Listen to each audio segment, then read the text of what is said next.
Well, first off, I'm Christopher Lewis. I am the grade 5-6 teacher at Osoyoos Elementary. I am leading the Students Vote program at our school this year. So my class has had a big discussion on our local election, and we have come up with a question to ask you that I'm going to have some students videotape for us so that we can show the rest of our class. And I had 6 students come tonight, so I give them a good pat on the back for coming up and getting involved. So we will use this video to show the rest of the class and share it with the rest of the school so that way they can get involved as well. But this is Cesar, and he's going to ask our question for you.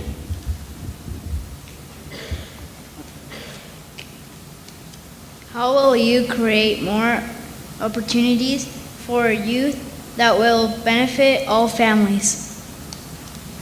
And it's Shelley. Funny enough, I was taking a walk the other day, and I saw some land that's been well used. Sorry, just 1 second, Shelley. Everybody didn't hear the question, so I'm going to repeat it, Cesar. How will you create more opportunities that will benefit youth and families? Yeah, so how will you create more opportunities for youth that's going to benefit all the families in the community? Thank you. Sorry, Shelley, start again. That's okay. Funny enough, I was on a walk the other day, and I saw some land very well used, and it's a town of Osoyoos land, very well used for mountain biking. And I was thinking, why do we not have more mountain biking and more trails for mountain biking?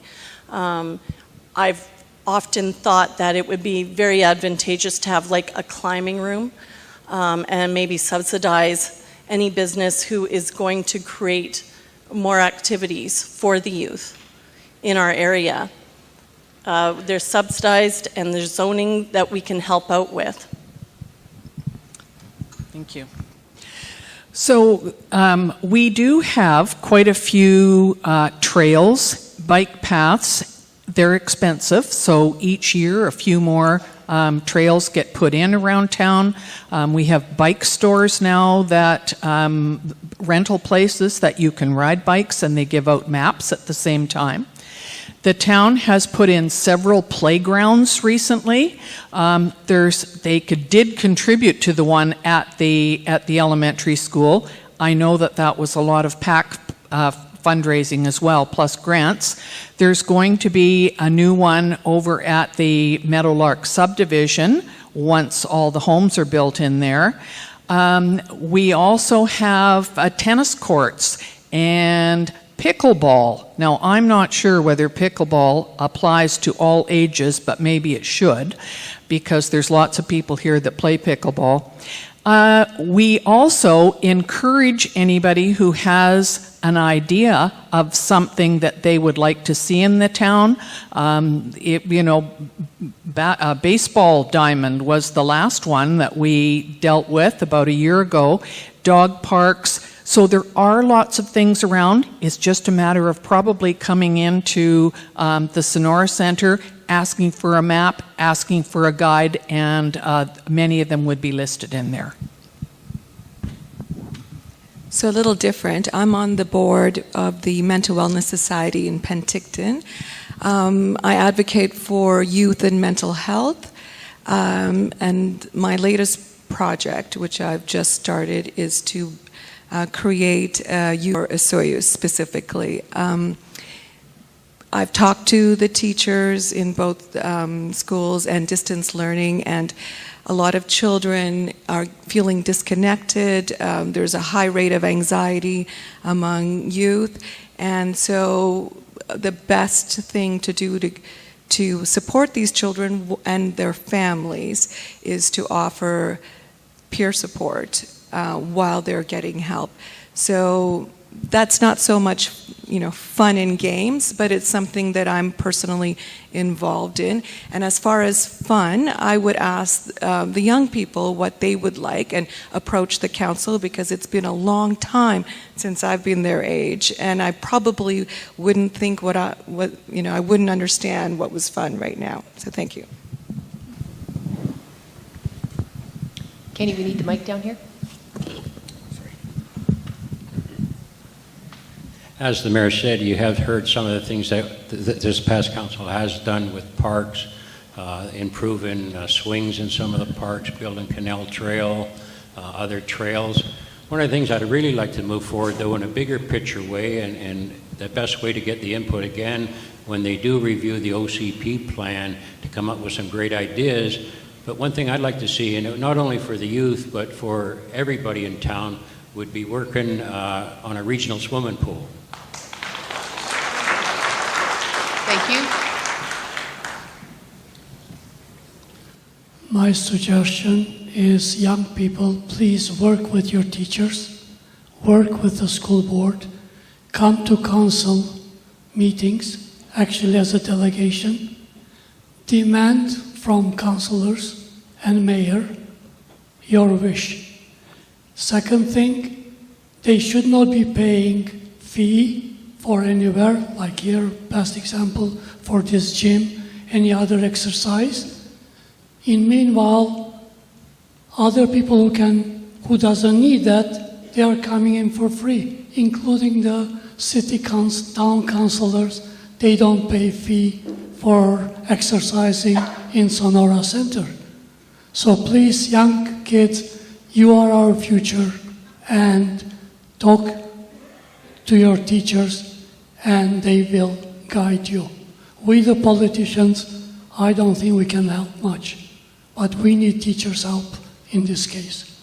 Thank you. I like the idea of the swimming pool, depending on the budget that we face. But I'm quite keen on getting the kids involved.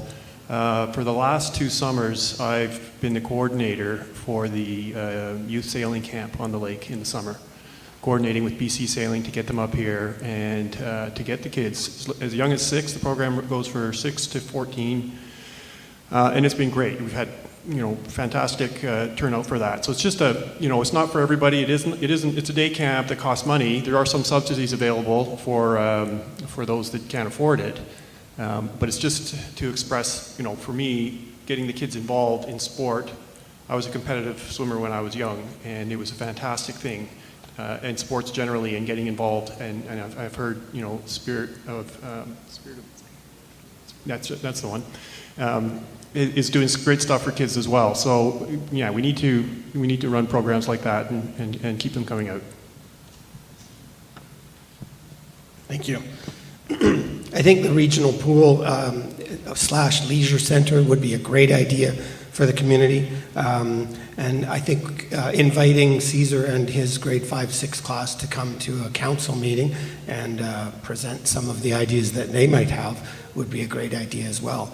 I come from a family of professional sport players, and I can speak from personal experience that it is the number one thing that you can do for the youth and keeping them engaged and active in sport. And we used to say keeping them in the circle of excellence, and that's the best place for them to be. Thank you.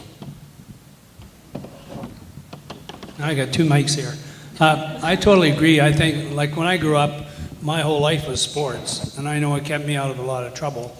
And I got to me where I am today, and I think I want to commend you as a teacher to bring these kids forward and talk to them and ask them what their ideas are, and then bring those back to council and say, here's what the kids want, because as an old guy, I don't know anymore either.